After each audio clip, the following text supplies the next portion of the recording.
down, good Lord.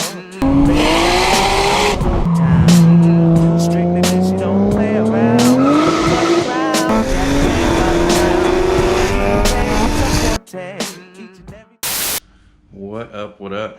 So we are back again, and the GTR is still in pieces, but it's only been like a couple weeks, so we've ripped right into it though.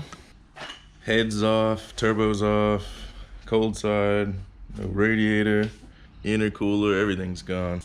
It's just got like this big mess of parts on my garage floor, pretty much everywhere. The next step was kind of getting an engine builder to build it for me. There's no chance I'm putting that together and risking it. Like it's a big job.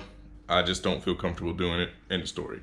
So what's the new engine setup gonna be? Converted, and I'm gonna go RB30. I know there's people out there that are like, if you put a 30 in the GTR, it's no longer a GTR. Well, sorry. Maybe it's the American in me and I wanna go for cubes.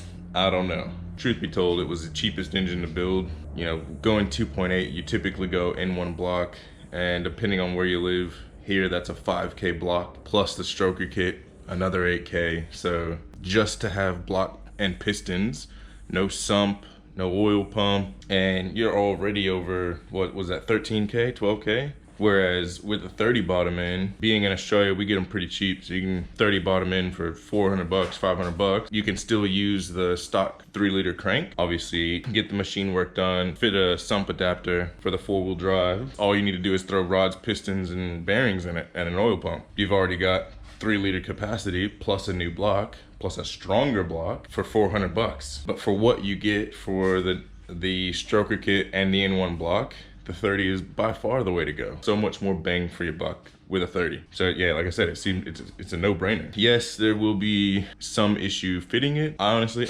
I don't know. I don't really care to know what's involved with fitting the engine, because I'm gonna take it to the shop and they'll do it. It's one of those things where, you know, if I'm taking my car to a shop and their name's gonna be on it, the last thing I wanna do is fiddle around with it, and then something that I've done either causes it to break, or something breaks, and you know, that's their reputation on the line. Like I'm not gonna mess that up. They'll be doing the install, they'll be building the engine.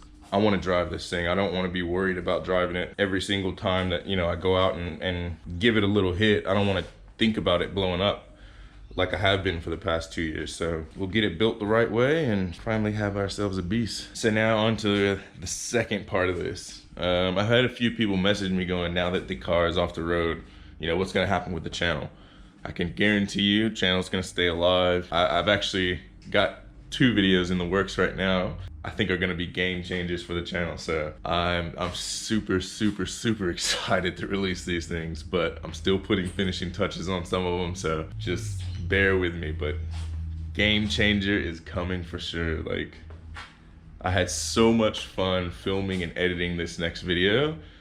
And I really hope it shows through. So yeah, stay tuned, tick the notification bell, because you're gonna want to for this next one. I promise you will not be disappointed. The only hint I'll give is 900 horsepower R32 late night. It was awesome. That's gonna be it for me today. As always, remember, like, subscribe, and comment, and I will see you guys on the next one.